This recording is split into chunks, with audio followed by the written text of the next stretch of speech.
you're all doing well, and we are back with Kṣaṇāti today to do our medical series. And today we're going to be talking about Mars medical astrology. So I welcome Kṣaṇāti. Hi, Kṣaṇāti. Namaste.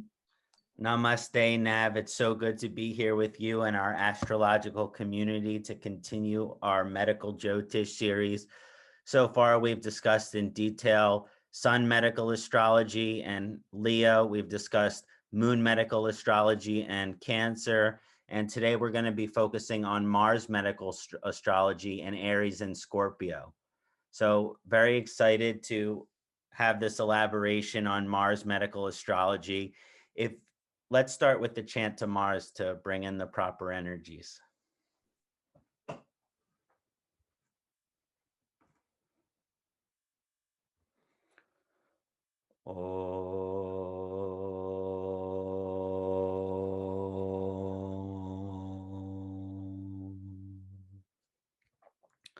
Dharani garbha sambhutam vidyukanti samaprabham kumaram shakti hastam cha tam mangalayam pranamamyaham.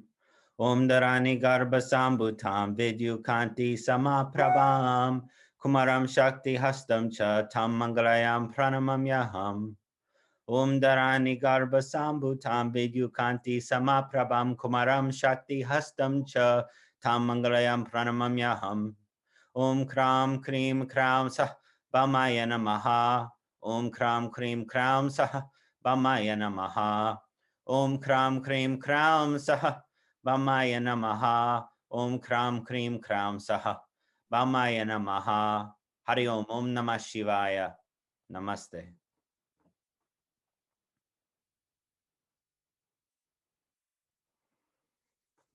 So as we get started with Mars medical astrology, if you've watched some of our previous videos in the medical series, you'll learn how to kind of look for the medical astrology as it relates to Mars, as it shows up in your chart. You always want to kind of see, well, first of all, with general Mars medical astrology stuff, is Mars in your ascendant? Is your moon in a Mars sign? Is your sun in a Mars sign? And then what's the relative strength of Mars in your chart, and what house position is it?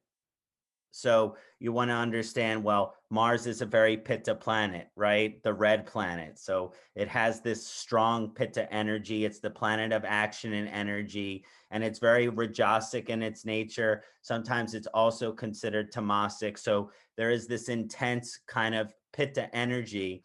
And so a lot of times when we're dealing with Mars issues as it relates to, you have a strong Mars in your chart, or Mars is in your ascendant, you're a Scorpio or Aries ascendant, or your sun is in a Mars sign, or your moon is in a Mars sign, it's going to have a very specific influence for you. So it really depends on whether Mars is strong, but also what's Mars' position in your chart, and could that be potentially influencing you to have some of these Mars vulnerabilities that we're going to discuss today. So in general, when we're looking at Mars-related issues, it can include Aries being the first house. So we're dealing with a lot of first house related issues with Mars. This has to do with the head.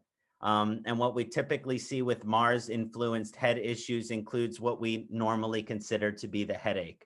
If you've studied Ayurveda, there's the Vata headache, the Pitta headache, and the Kapha headache, but the Pitta headache being the most traditional form of headache. That's when your head hurts, or, you got a migraine and you're like, oh, I can't function. I can't see. Everything is making it hard for me to concentrate and focus right now. This is usually a Mars-related issue, and can also be influenced from the Aries position in your chart.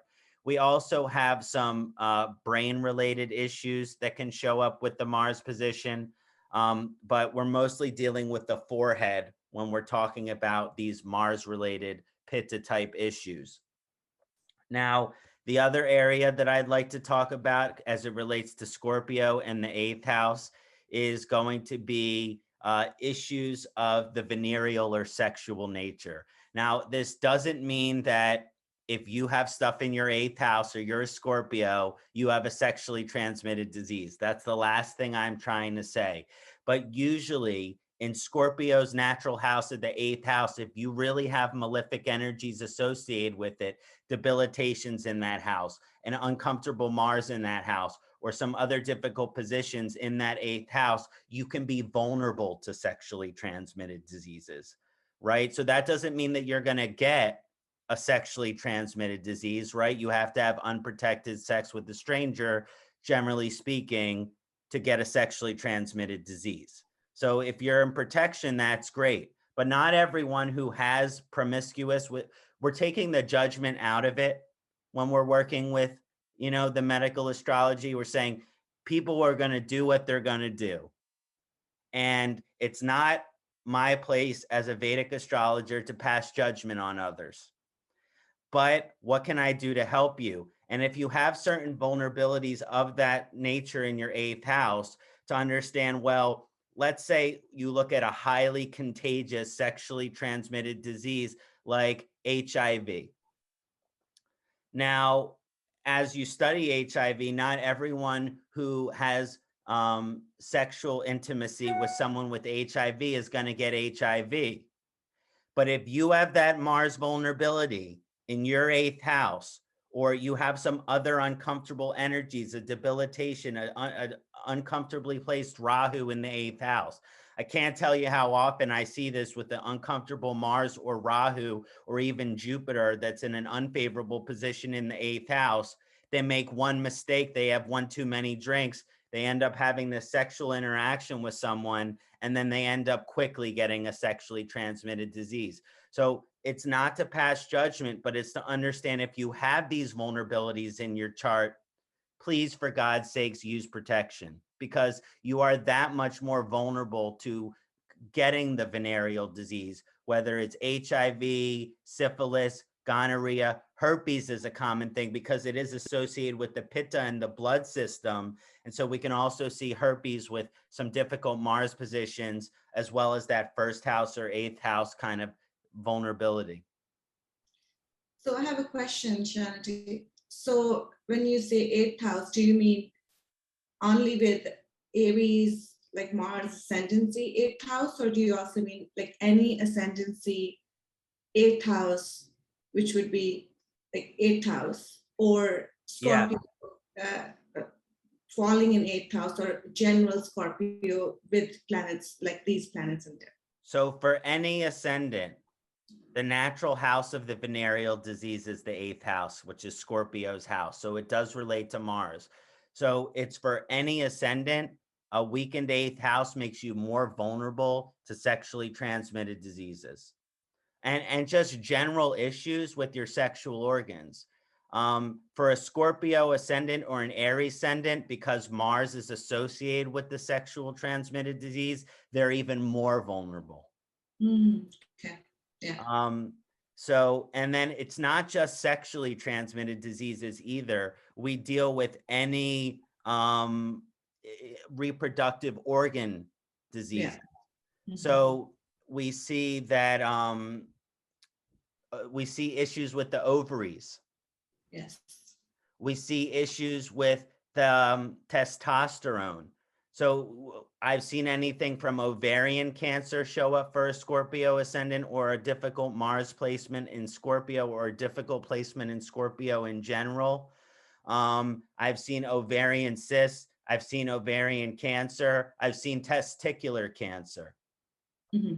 So it's these issues of the reproductive organs that also kind of show up for any ascendant as it relates to a malefic position in the 8th house. But for an Aries ascendant, and most vulnerable for a Scorpio ascendant, we're going to see these issues even more significantly. And even if the moon is in Scorpio, or the sun is in Scorpio, or the Mars is in Scorpio, this is something to be very concerned about. And not concerned in terms of fear, which means I should never have physical intimacy with anybody. No, it just means to be very careful, knowing that you're vulnerable in this way.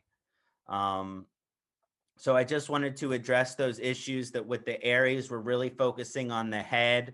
And with the Scorpio energy, we're really focusing on the below the belt kind of issues. Mm-hmm. And but there's lots of other things that shows up with Mars medical astrology that I wanted to discuss before we even start to get into the remedial stuff. And one is that Mars is the planet of accidents. Right. Now, K2 can show accidents too, but if you're ruled by Mars as an Aries or Scorpio ascendant, or have the strong Aries or Scorpio ascendant, or you have a difficult Mars position in your 6th house, in your 8th house, in your 12th house, you have to be very, very careful. And usually you can see these activations of vulnerability to accidents as it relates to certain transits, right? So if you have, Mars in Leo in the 6th house, that makes you very vulnerable to accidents in general. But when is those accidents going to happen? When Mars returns to Leo in the transit, when Rahu is in Leo, when K2 is in Leo, that's when you're going to kind of have more of these, like, you got to be extra careful. Let's say you have a Mars in Scorpio in your 4th house. Well, that would make you vulnerable to accidents as relates to cars, right? So if you're wondering, do I, get side airbags? Do I wear a seatbelt every time I drive? If you're a Mars in Scorpio in the 4th house, or just a Mars in the 4th house in general, wherever your Mars is positioned, that's where you're going to be more vulnerable to accidents. So you want to be extra careful in that area. If it's in the 8th house, you want to be careful with, your sexual activities. If Mars is in the 4th house, you want to be careful with your, activities as relates to your car, because you're more vulnerable to accidents. If your Mars is in the 10th house, you might have accidents at work. So you have to consider these things, I don't have too many accidents, but I have my Mars in the 2nd house. Luckily, it's in a favorable position, which is Pisces. But I can't tell you how many times I've choked on food because my Mars is in the 2nd house of food. And one time I was taking my Ayurvedic herbs, and I put some of the Ayurvedic herb on my tongue, and I inhaled, and it totally blocked my throat hole. And I was like, I can't breathe. And I just ran to the sink and started drinking water. But I was getting purple. My friend said I was getting purple in my face. So just to understand, well, Mars relating to accidents, where is your Mars positioned? And you need to be extra careful in that area to avoid the accidents in that area. So that's just something I really wanted to point out. And then Mars, it relates to Ranjaka Pitta. Ranjaka Pitta is our liver.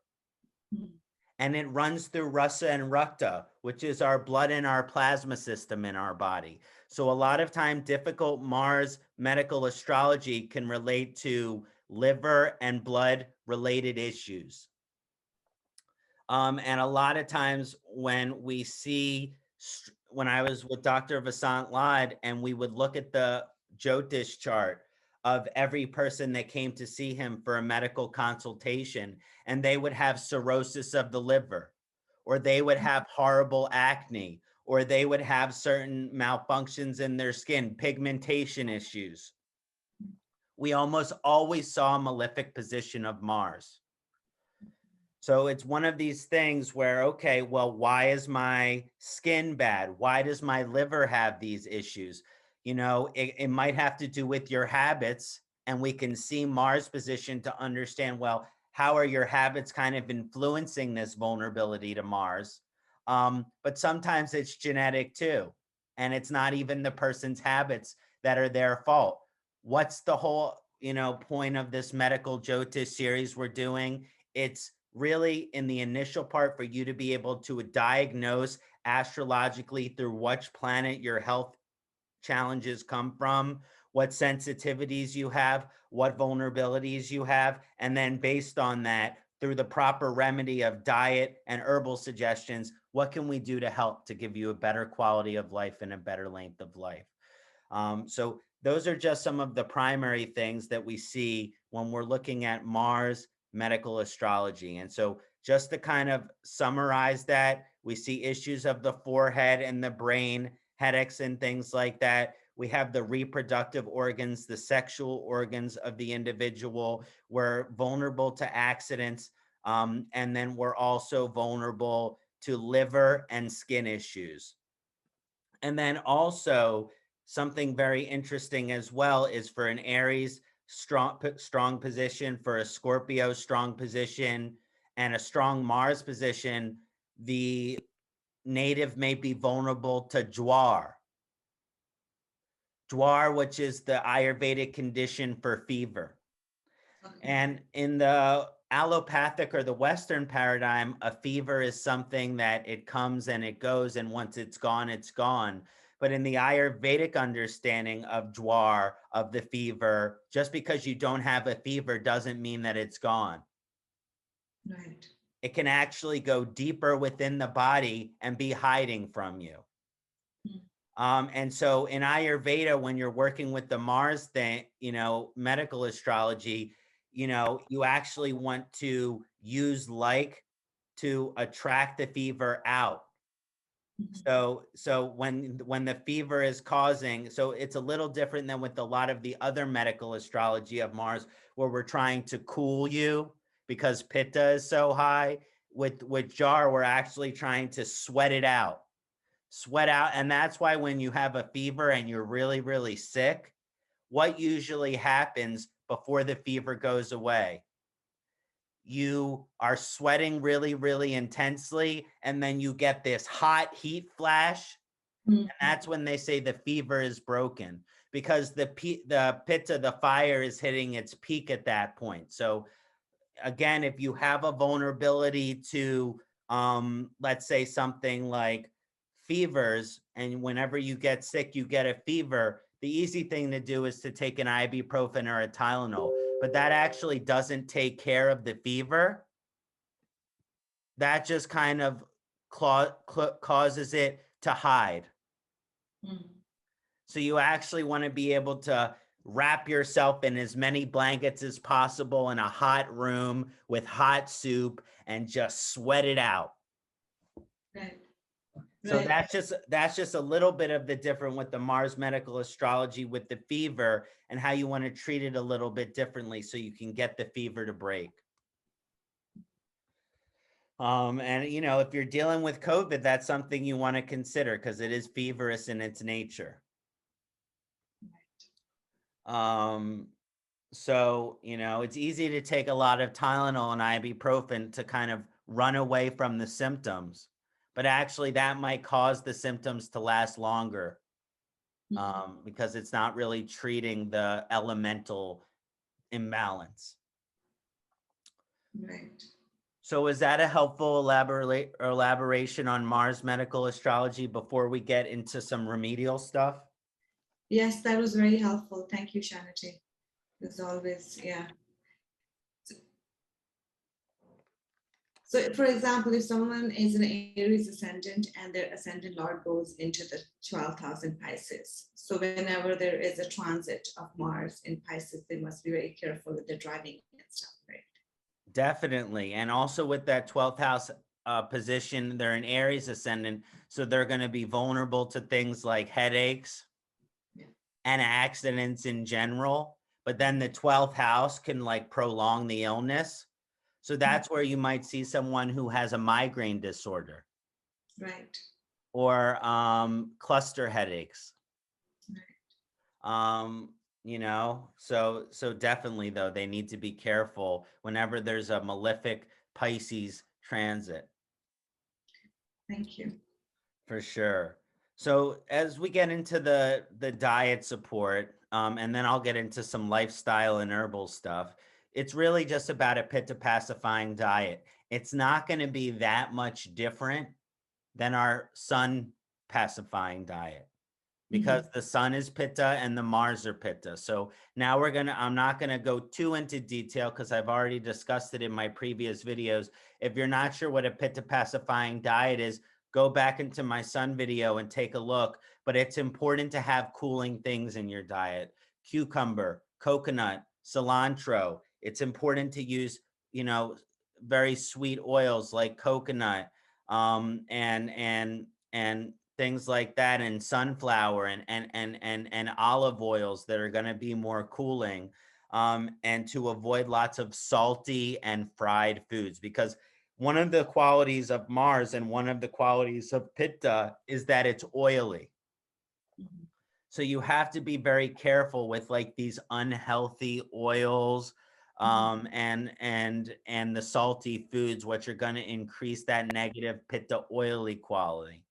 Um, uh, it's also, Dr. Loud would also call it fleshy smelling, because the Mars increase, right? It causes you to sweat, and it gives you this kind of fleshy smell that is typically understood to be body odor.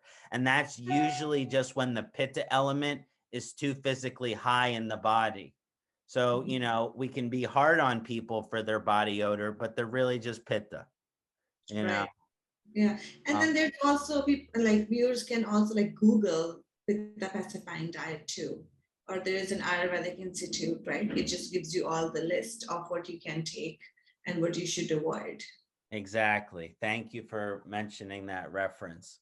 Right. Um, so there's some important lifestyle things for Mars related, because it's a bit of a difficult of a balance, but Mars is the planet of action and energy.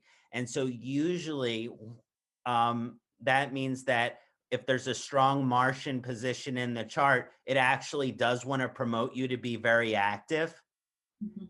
And if you're not active, it can actually cause the Mars issues to get worse. So if you have a strong Mars in your chart, Aries ascendant, Scorpio ascendant, Mars has strong Bala in the chart, it's important that you have a strong physical exercise.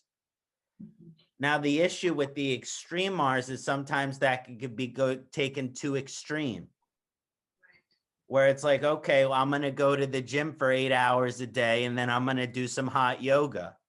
And that and that's also not balanced for Mars. So it's really about, because here's the thing about Pitta people in general. They think they're the strongest Mhm. physically, but they're not. Right. Kapha is. Right. Kapha is too lazy to work out. Take my word for it. Right. But Pitta people, they'll push themselves, but they actually don't have the reservoir of strength.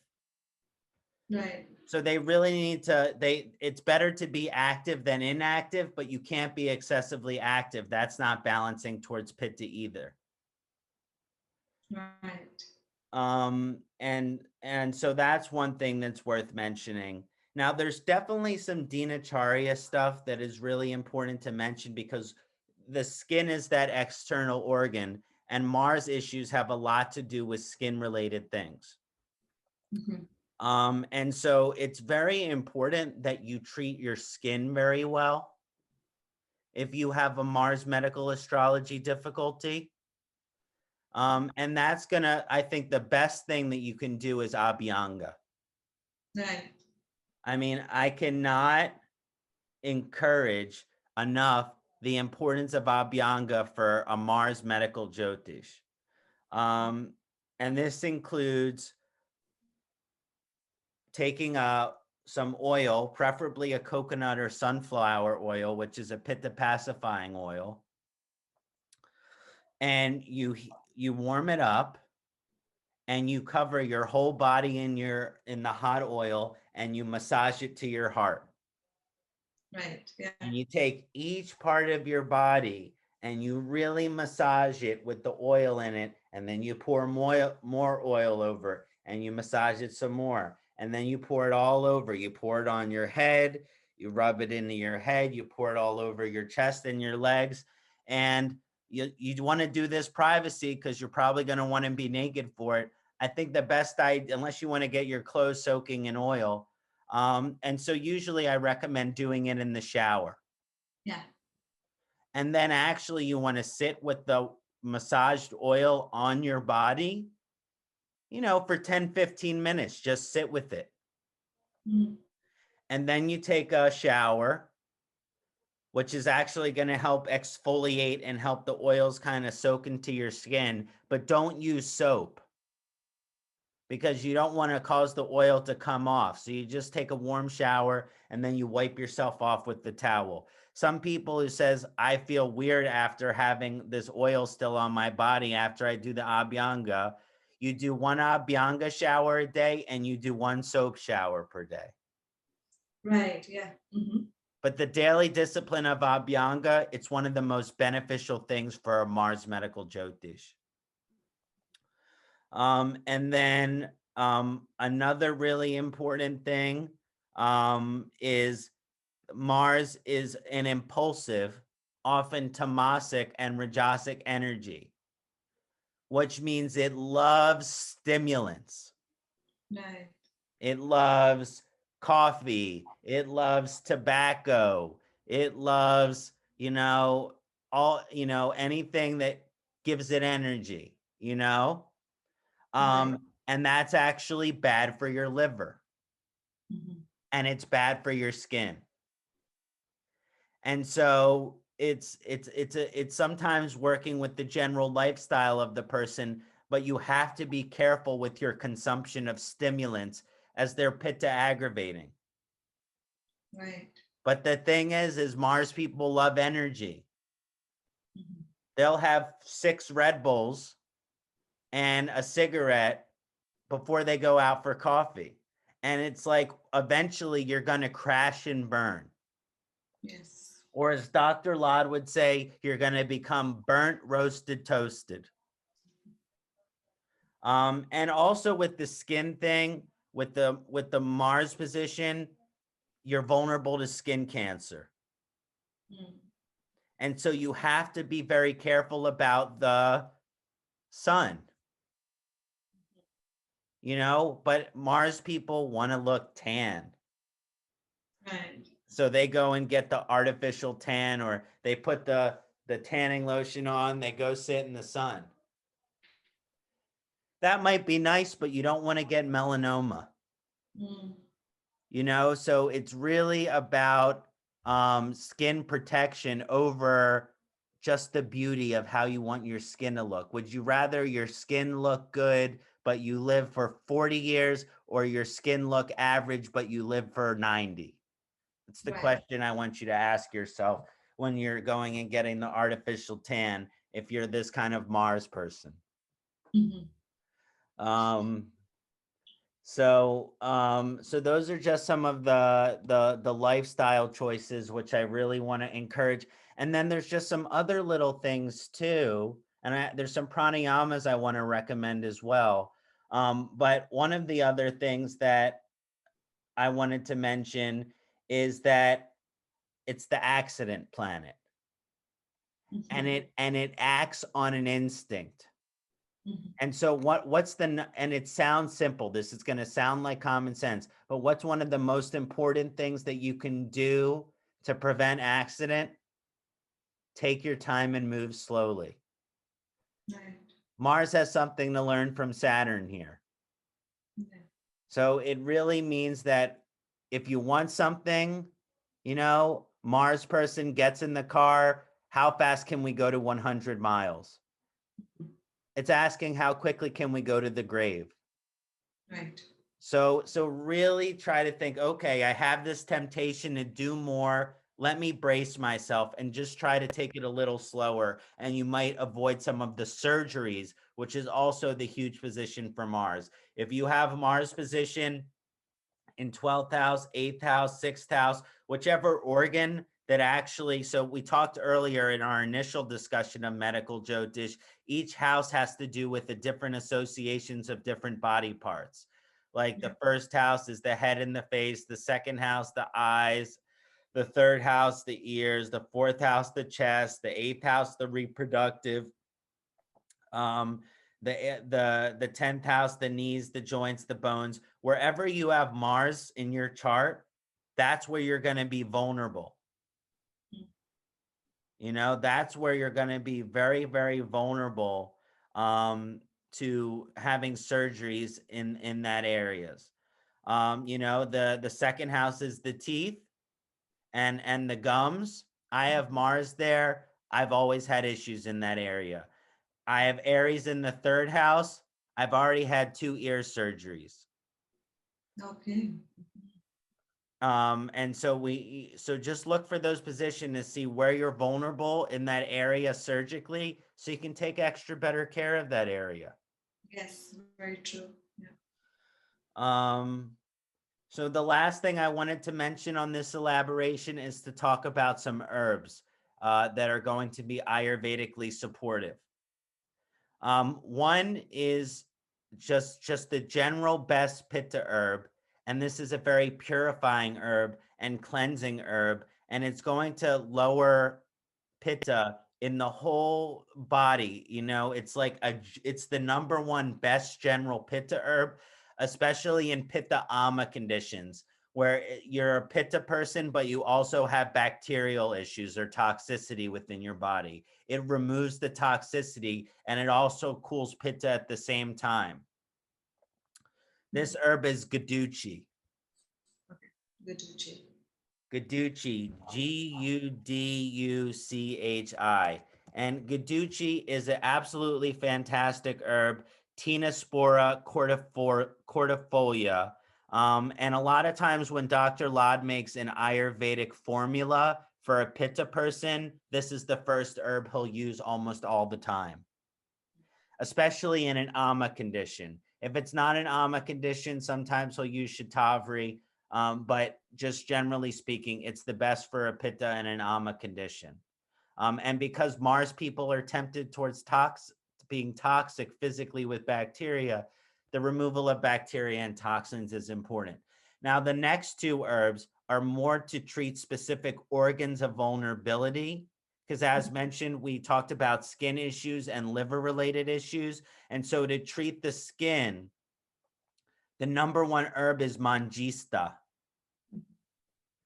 Mangista, which is a delicious herb and a wonderful smelling herb, Rubia cordifolia. It has a beautiful red color, and it's actually sometimes used. They take the color out of the Mangista for like painting and things. It's that beautiful and red. Mm-hmm. So of course it's going to be good for your skin. You want to go get a tan? How about you just make a little bit of take some cold water and some Mangista, and you put a paste over your whole entire body and just relax for Right. a little bit. Yes. Yeah. Do an abhyanga with Mangista oil.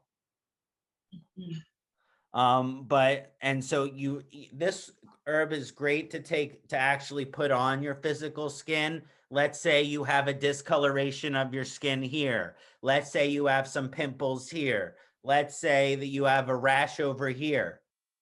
Mangista, Mangista, Mangista. Mangista is the all cure for all skin related issues, especially in a pitta case, because it's cooling, really balances out that energy. And the next herb, it's a little more intense, but it's the number 1 herb to treat issues that are related to the liver. Now, this is a more serious herb. So this one, you really only want to take it if you have a liver issue, or maybe you have like, other things like genetically, like your dad or your mom, they already have liver problems and you want to do some preventative maintenance because maybe their liver levels are high. There's fat in the blood. This cuts through the fat in the blood, so it can help with the cholesterol. And it reduces cirrhosis. So if you're an alcoholic, the first thing you should do is stop drinking. But if you can't stop drinking, then you should take this herb. The herb is Kūtki. Turkey? Kūtki. Cookie. Okay. So Kūtki is Kūtki herb is spelled Cutki. It is scientifically called Picrohiza coroa. Okay. And it can be found on Banyan Botanicals. I'm not sure if you carry that in your store now. Yeah, I do. I carry all the Ayurvedic herbs. Yeah. Perfect. So this one is going to be really, really good for any liver issues, fat in the blood, cholesterol issues, unhealthy balance of good fat versus unhealthy fat. This actually improves the digestive function. So it's a lot of times used in a metabolism case to increase the strength of the metabolism. It also increases the strength of the liver. It prevents ulcers. It also can be an herb to reduce the potential of getting diabetes. Will this also help with fatty liver? Yes, it's one of Dr. Laud's favorite herbs for fatty liver. Yeah. So if you have a Mars-related liver issue, Kūtki, Mars-related skin issue, Mangista, and a general Mars herb for just daily use to keep your Mars pacified, Guduchi. Perfect. So it was really wonderful to discuss Mars Medical Jyotish with you. Nav and I have some exciting more installments of this series upcoming. We're going to do Saturn, but we also have an exciting Rahu in Kritika video that we're going to do. So we'll have to decide which one's going to come first. Exactly. Thank you so much, Kṣaṇāti, for such a wonderful session and wonderful information. I mean, it's so lovely to have this aspect of medical astrology to know what you need to be careful of. And I mean, it saves us a lot of time not to go to the doctor. I mean, a lot of times we go to the doctor and they can't even tell you half of the information. We can't figure it out. So I think astrology is a wonderful, especially medical astrology, a wonderful tool in the way you explain everything. Thank you so much. Thank you, Nav. Namaste.